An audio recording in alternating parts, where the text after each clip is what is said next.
Hello everybody and welcome back to Disco Elysium, the Forbidden playthrough. Today we're going to continue exploring on our first day and stepping further on the wrong path. Unfortunately, this is what this playthrough is all about. So, yeah, let's get into it and let's do this. Come on. Okay. Last time we stepped on the wrong path. We had a conversation with our stomach. And we hate women now. So that's exciting. I'm a little bit interested in this bookstore. So let's explore a little bit. What's in here? This book has a rose, a pistol, and a half-naked dame on its cover. Okay, cool. On the cover stands a very muscular man surrounded by flames. That's awesome. That's awesome as fuck. The book is titled Man from Hjelmdall and the Wildfire. That is what we fucking need, bro. That is exactly what we need. I can't steal it from here, I guess. Let's check out all the books. This is a book about pate. Okay.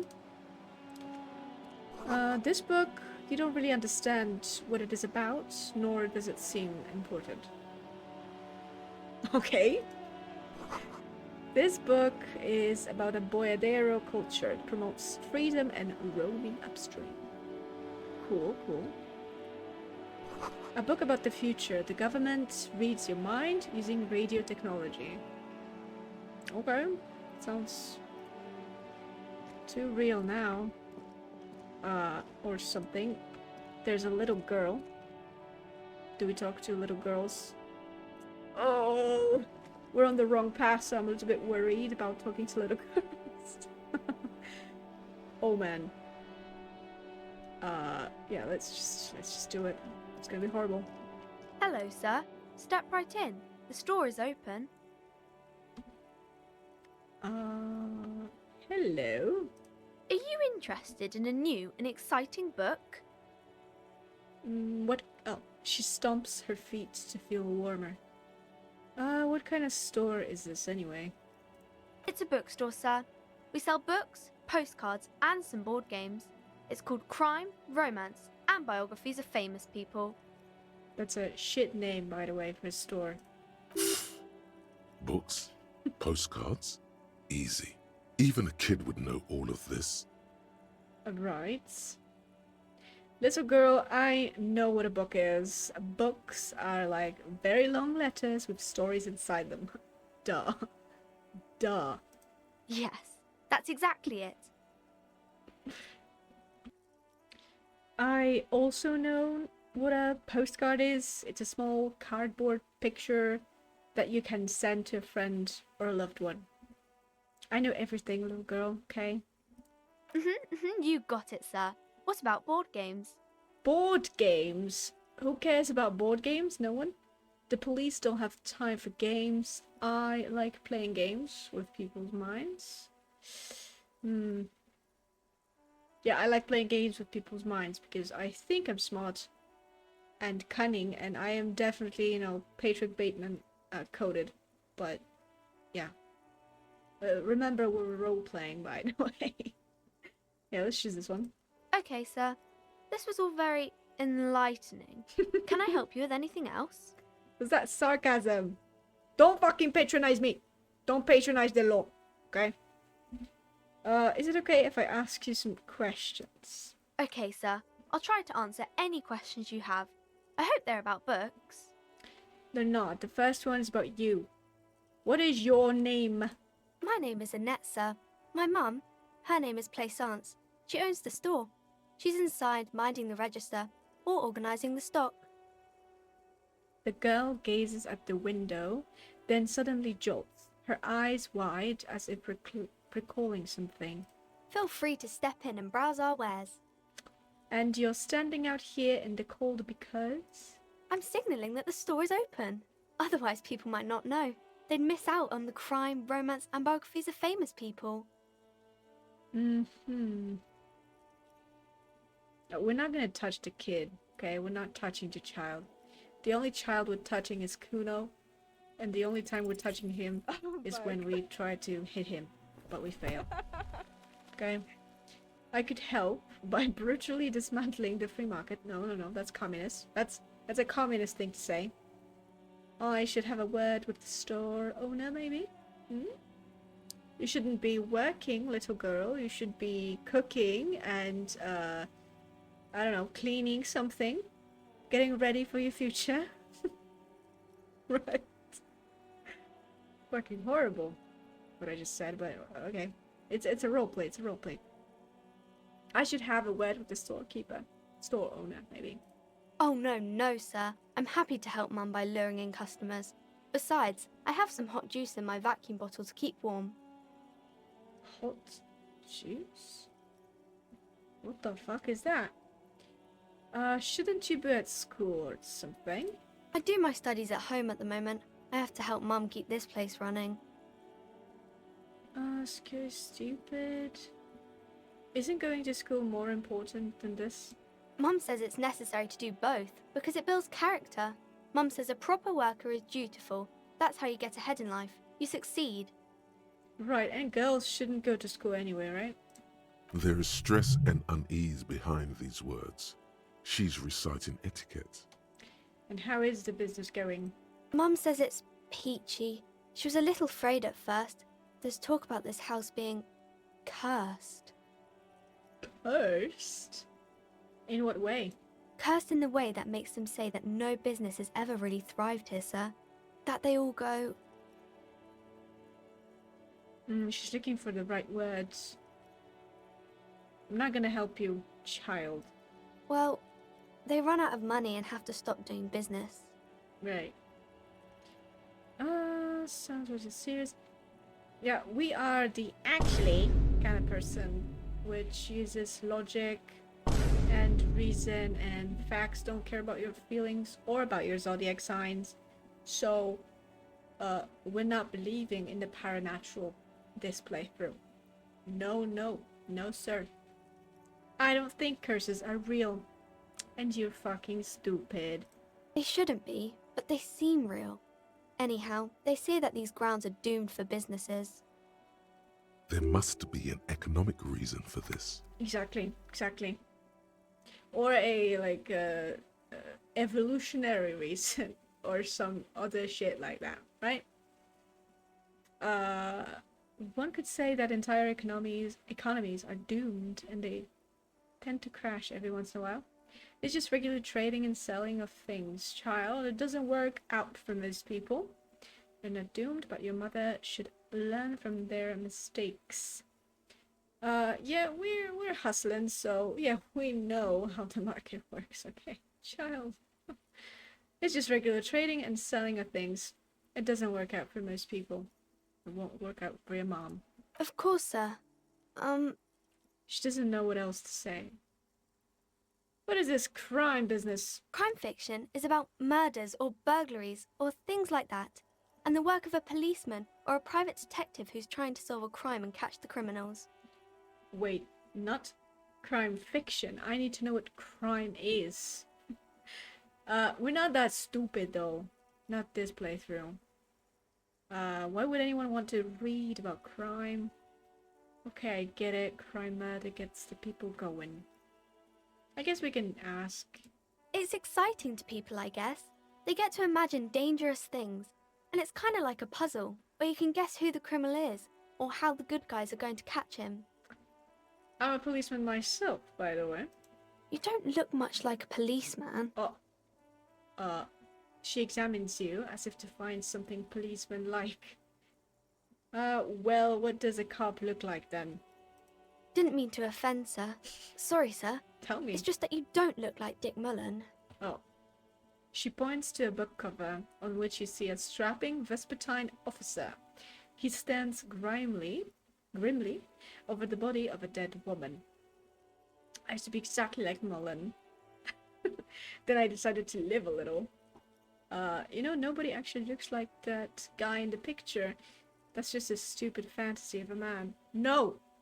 We believe in fantasy of men because we are one. We are the alpha male. The ultimate fantasy. It's not your body that's important in police work. Anyway, it's your head. Wow, look at the guy. I'll never be as good as Mullen. You know what? Yeah. My brains. My awesome brains. Head? Yes. Yes. Not head, child. Heads.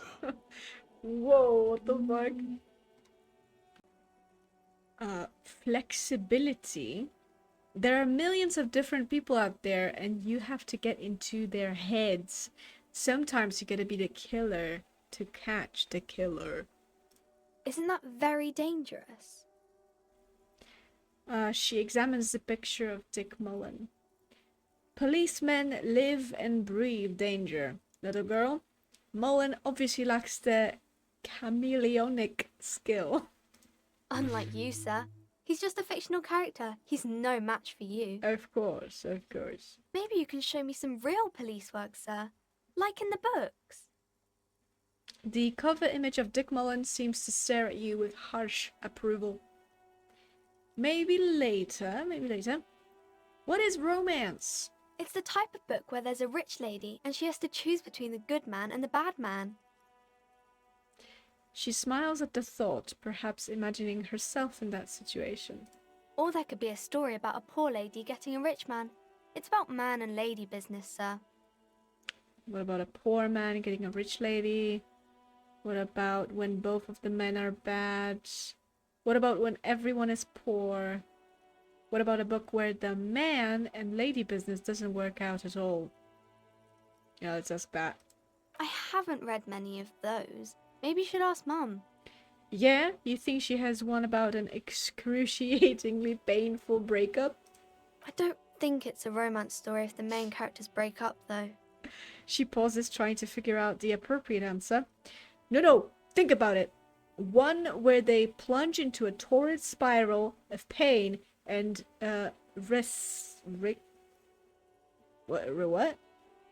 recrimination. Only it's really long and drawn out. Scarred for life. Phantom limb. Whatever that means. No, I don't know. She looks at you with puzzlement. Doesn't ring a bell? Alright, I'll ask your mum. Yes, she knows books. Definitely. Okay, I'll leave you alone with this. What was that? An idea for an unfinished novel stuck somewhere in your forebrain? I guess so. The book based on my experience. Oh, what about a poor man getting a rich lady? It happens, but usually the guy gets rich in the process. Or should actually be rich himself, but has lost his family property unjustly, like during the revolution or something. Oh, I see. Those are unhappy books, for most of the pages. People sad about what they have lost, but then it all turns out just fine in the end. What about when both of the men are bad? These are not very common. You can't have a choice between bad and bad. Nobody wants to read a story like that. What if it's written really well? Well, maybe then it's fine. Maybe if the lady then decides not to pick either, because she doesn't need a bad man. Yes, that would be interesting. Cool. What about when everyone's poor? That's really not a proper romance story. That's more like everyday life. Sometimes you have to write about real life things. Not in romance books, sir. These are about nice and pretty people, and everyone is happy in the end. Right. That's enough romance for me. I had other questions. Maybe some about other books? She rubs her chilled nose with her fist. Who are these famous people? Oh, kings and queens and generals of old, or artists and writers, or musicians, those kinds of people. There's usually something extraordinary about them. She scratches her cold, reddened cheek, then continues. I think that's why people read them, to find the secrets of their fame. Seems like most people who read those books fail to get more famous from reading them. Reading those doesn't make the readers more famous, does it? But it does make the famous people more famous. She smiles gleefully. Fame sounds delicious. Maybe someone will write a book about me one day. Famous for vain people. I have better things to do. These famous people sound like a bunch of dorks. Let's just say that. I know, it's funny. Annette's expression remains ever so helpful, but she doesn't say anything. Yeah, you heard me. Only losers waste their time with this garbage. Isn't that kind of a childish thing for a grown-up to say? When she grows up, and if she grows up to be clever, she'll discover there's no such thing as a grown-up. Hell yeah. If you grow up to be clever, you'll discover there's no such thing as a grown-up. Okay, let's just say whatever the fuck we're thinking, I guess? Okay, sir. She doesn't get it yet. Oh, I can deduce something. Okay, oh, and I have a skill point. Finally. Finally. I need composure, don't I? You know what? I'll roll the dice. Let's go. You fail Shit. to deduce anything substantial. She waits intently. Okay. I'm a detective, and I deduced that you are a girl. Come on, anyone would notice that. Shit. Okay, yeah, we're gonna come back to that, I guess. Okay, and now let's get inside. Talk to the mum. But first, let's browse a little bit.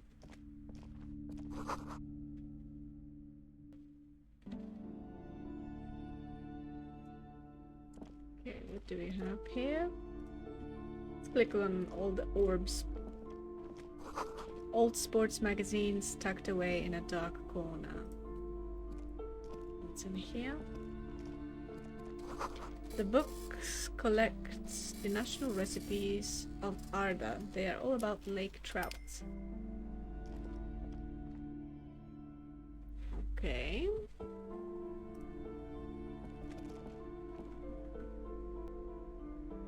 Alright, let's talk to the mum.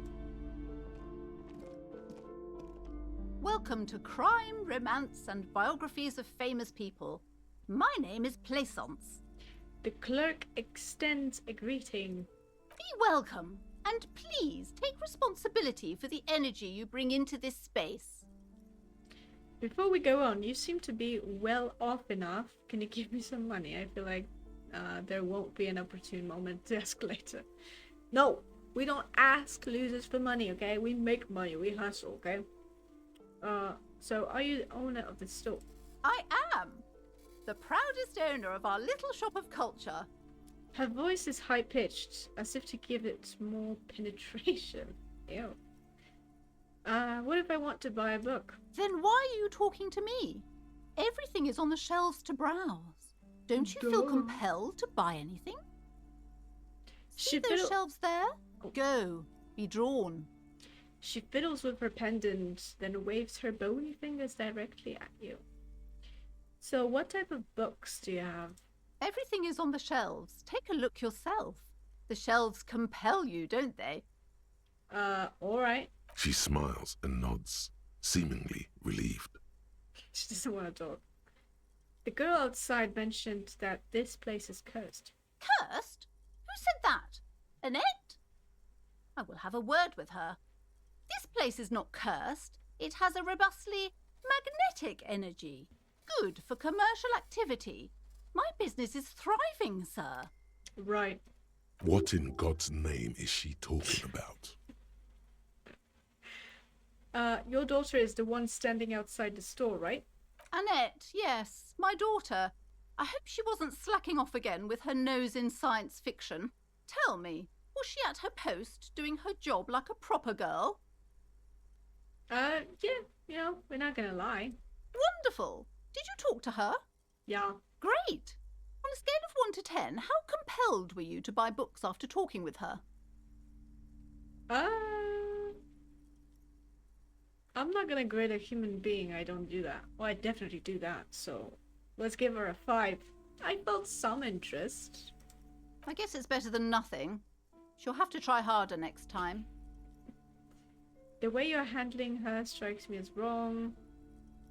She's a great value add. I'm here to dismantle the free market and abolish child labor. Nope, I don't give a fuck about child labor in this playthrough, okay? I don't care. Annette is quite the trooper. She's a great value add. I know you're trying to be nice, but she really needs to try a bit harder.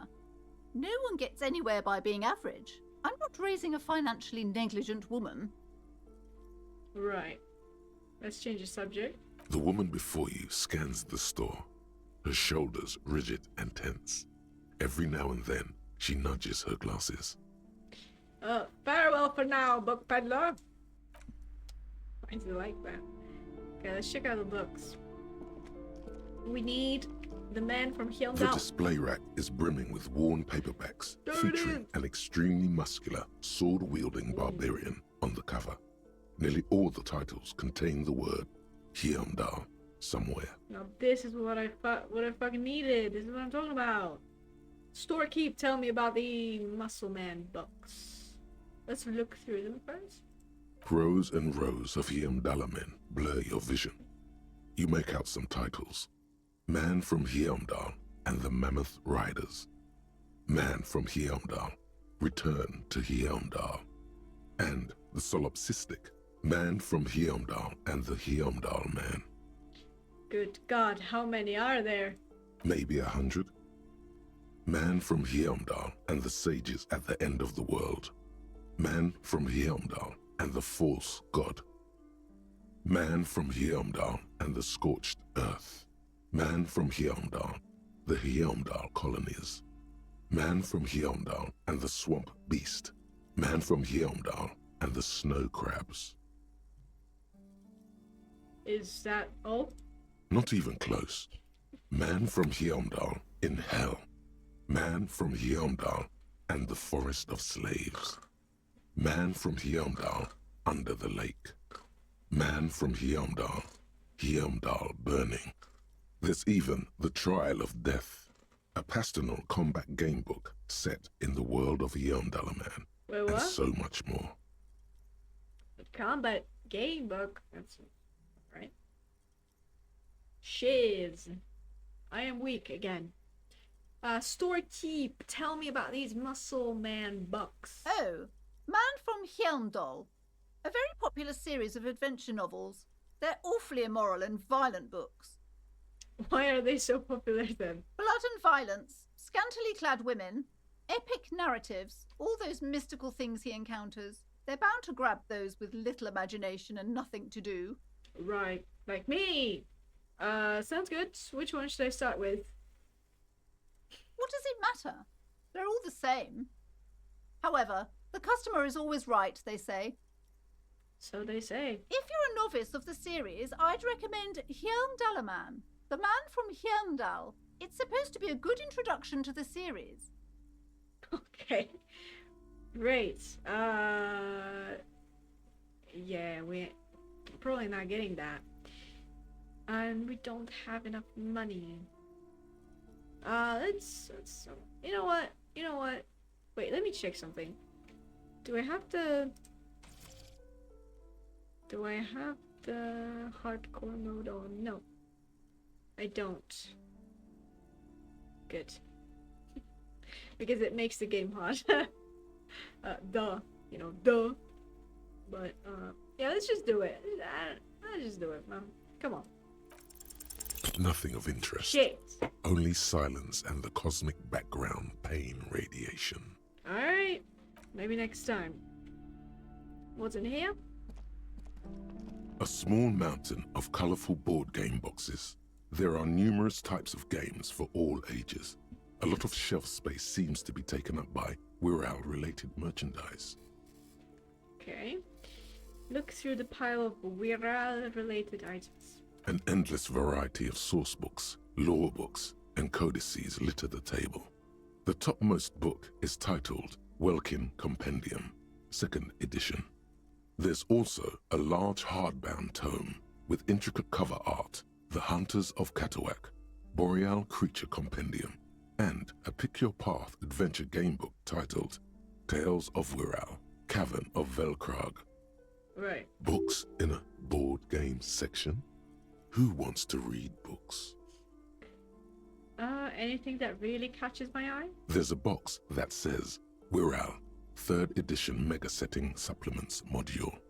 The side panel notes, a fantastique adventure board game, new maps and miniatures. A sticker on it displays 25 real. Bro, that's so fucking expensive, bro. That price is steep, but then it's the 3rd edition Mega Setting Supplement, so it makes sense. Right. Storekeep, what board games do you have here? Wonderful board games, sir. The Viticulturist is a classic for sure, or perhaps you'd like Archipelagos of Insulinda, a very educational game for those interested in geography. Nah. Raubritter is a fun game of economic competition, but can get quite intense after a while. We have games for the whole family. You can play with your children. Children? Look at me, who would want to have children with me? No, I am a male specimen, okay? The best. I don't feel as if I have any kids. Yes, kids, friends, chicks. I have all of those. Then you're a lucky man, officer. Children are the greatest of treasures. She fiddles with her pendant, thinking. For playing with friends, I'd recommend Suzerainty. It's a civilization building game where you build a civilization, then set off to brutally colonize and repress other civilizations. It'll cost 12 real. Sounds like a game for me. So what about all those viral things? Lousy auras there. No, role-playing games are popular among those types. You know, who are into those kind of things. Right. Personally, I don't like it. Not at all. Sure.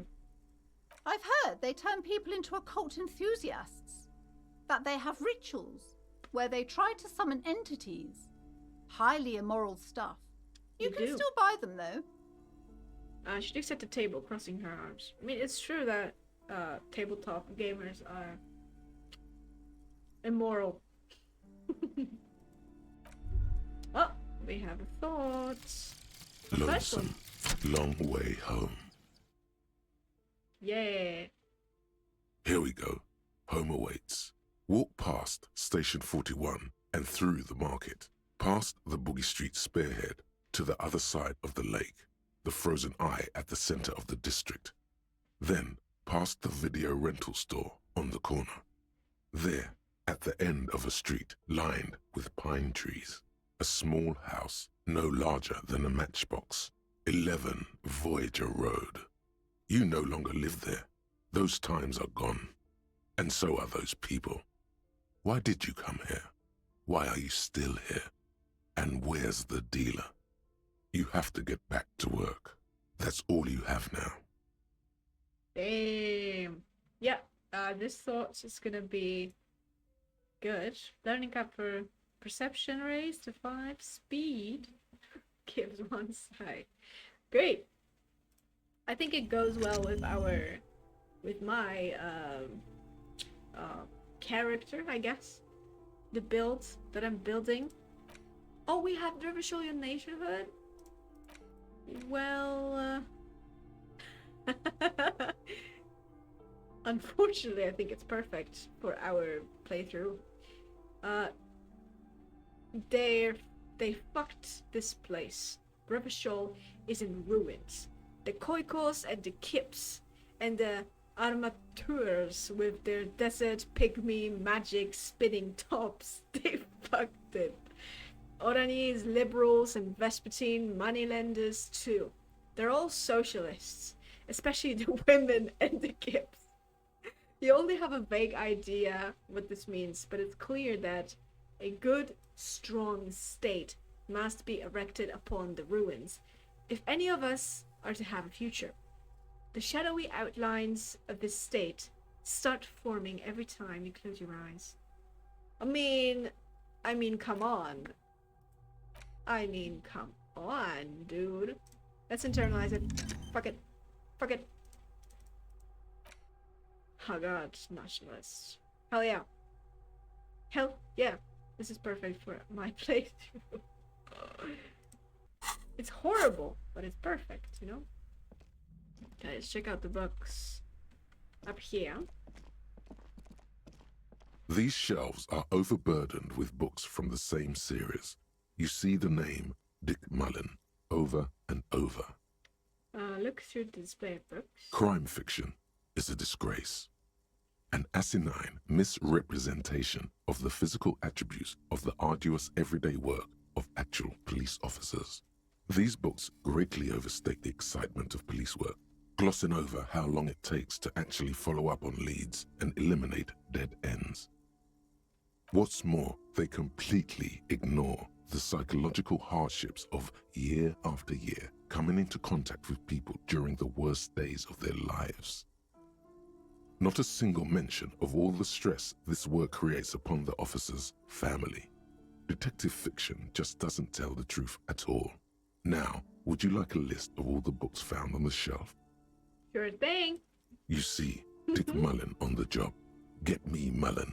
The Stalwart Adventures of Richard P. Mullen. Dick Mullen and the Murder in the Orchard. The Sordid Affair of Dick Mullen. Right. A killing is declared. Dick Mullen in the Murder House. The Final Case of Dick Mullen. An Obvious Lie. Dick Mullen in the Clock Tower. The Ordeals of Dick Mullen. Dauntless Dick. Dick Mullen's Funeral Pyre. The Murder of Dick Mullen. Dick Mullen dies? Spoiler. Oh no, turns out he faked it to solve a case. That's an even bigger spoiler. Are there any more? Yes, there's also The Dame Who Did It. Farewell, my Mullen. Faking death seems to be a common trope in the Mullen series. The morbid tales of Dick Mullen. A dark tide turns. Tragedy calls for Dick Mullen. Another one with fake death. And, of course, Dick Mullen, the murderer. In order to catch a murderer, Dick Mullen must become the murderer. What? After all this, you still haven't found the answer to the one question that matters. Who is Dick Mullen? Who is he, bro? Storekeep, what's all this crime fiction? Oh, crime, robberies, murders, even sexual crimes. We're fortunate to have Dick Mullen and his stories to sort all that out. You're a police officer, apparently. What the fuck do you mean? You should buy all of these. They really do teach a person how to be a proper detective. Note, reading about Dick Mullen would not actually make you a better detective. What? Should though. You know what? I'm just going with all the checks. Let's do this. Your quick eye notices a small caterpillar crawling across the spine of a book. The title reads, Dick Mullen and the Mistaken Identity. What do we have here? Mistaken identity. A worn paperback from Dick Mullen's classic Hard-Boiled Phase. The premise seems to be that Dick Mullen is framed for the murder of his best friend and has just a few days to prove his innocence. Yes. Why does this speak to me? Could it be the motifs of unstable identities and shocking betrayals? Ooh, maybe. That's probably right. I'm a complicated guy, full of contractions. Contractions. I'm pregnant. Contradictions. Yeah. Then this is the book for you. Cool, but it's also expensive. What else do we have? A quiet picture book brochure. Very colorful. And here, it's a tome of fascist magic. Rather candid. Excuse me. There is fascist magic? What? What does fascist magic do? The plaque on the shelf reads, Biographies of Famous People. You see a large variety of names, none of which ring a bell. Look through. Browsing through all the books with all their names makes your head spin. None of these seem important or relevant. It's all just vapid egoism. Suddenly, a particularly odd title catches your eye. It reads, High Speed Love, the tragic true love story of Jacob Irv and Alfie Delatraz, by one Cecilia Averbrook. What is it about? High Speed Love chronicles the romance between two of the finest tip-top tourney racers in history. One of them is the madcap driver, Jacob Irv. His blonde mane graces the cover. Next to Irv's life story, you see a slim biography of an Occidental rock star called the Anti-Star. He's famous for shooting morphine into one of his eyeballs and cocaine into the other. Okay, that's cool, I guess. Next to that, Hardcore. Rivasholian radio personality Guillaume Bevy stands in front of a rundown drug den. He's a permanent fixture on Channel 8, reporting on real-life crime and ruining cops' days. I really must insist you buy one of the books. Reading them is not for free. Do still browse, though, but not too long. I'm sorry, I did not mean to rush you. You are browsing. Go ahead. Take your time. Time is commerce. Right. Anything of note in this shelf? I would say...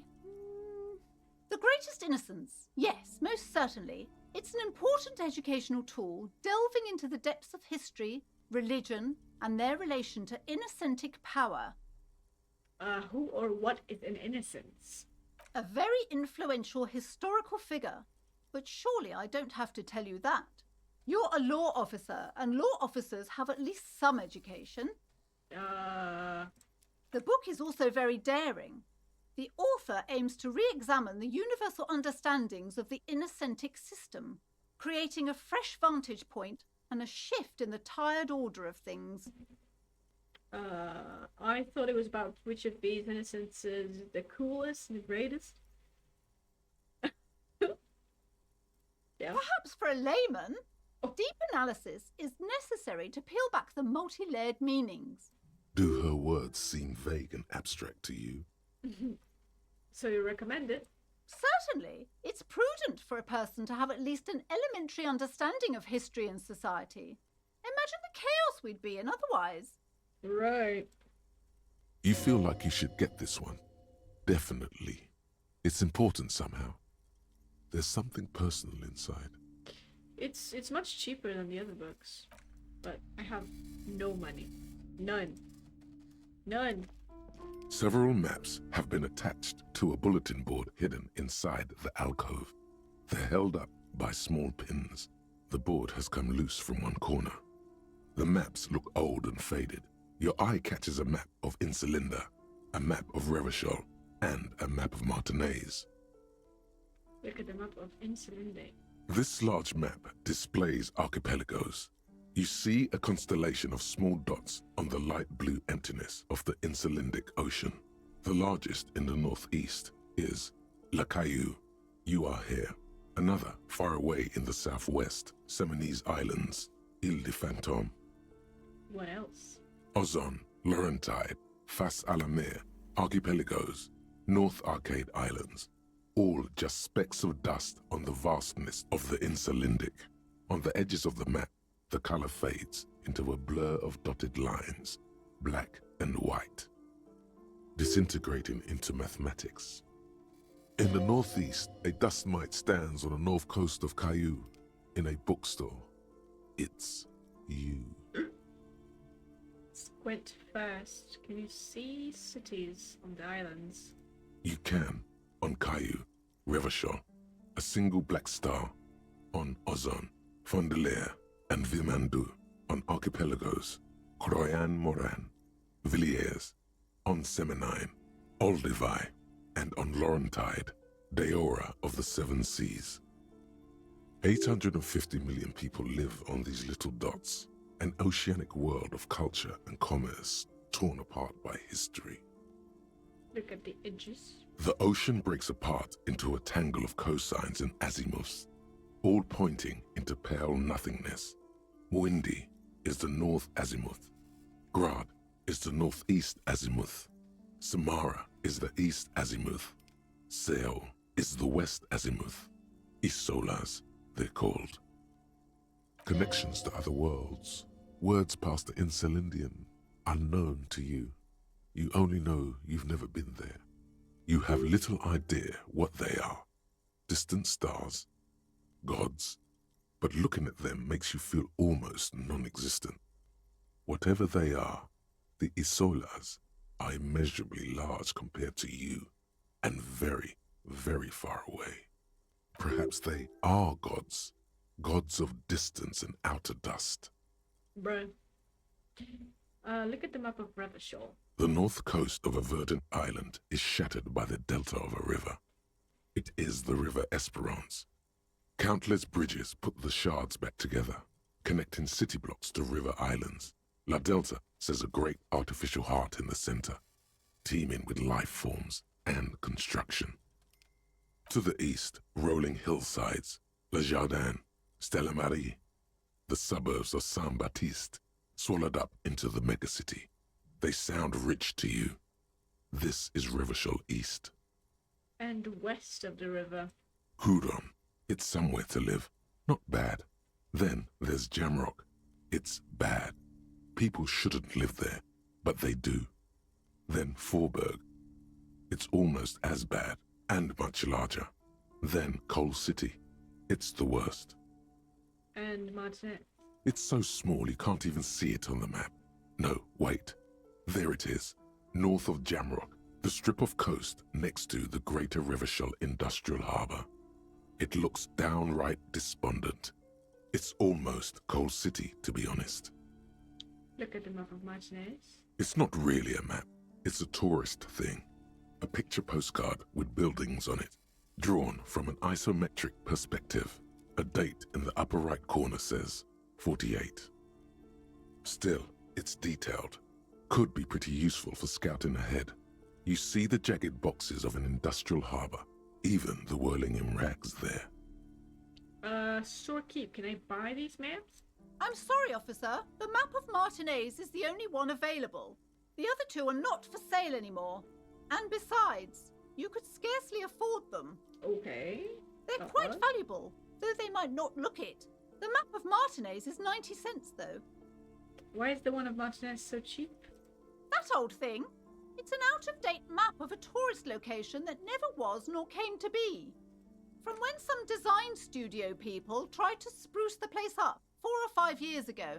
They also renovated the horse statue, set up those coin-operated viewers, and designed the new street lamps. The place does not look like a successful tourist trap, does it? What happened then? They didn't get that far, for some reason. A shame the project never got going. Would be nice if someone fixed Martinez up. All these ruins are bad for business. Right. Yeah, let's just buy the map, you know, like, we're not stealing. We are morally superior. Right? Yeah, I'll get it. Always good to be informed of your surroundings. Right. Hi, sorry. I just realized that the audio in this video is a little bit wonky, so I decided to just, you know, let's end the episode here, and in the next one it's all gonna be fixed, so don't worry about it, okay? Thank you so much for watching, for putting up with the audio. I really appreciate it, and I will see you in the next episode of the Forbidden playthrough. Thank you so much. Bye bye bye bye bye bye bye bye bye bye bye bye bye bye bye bye bye bye bye.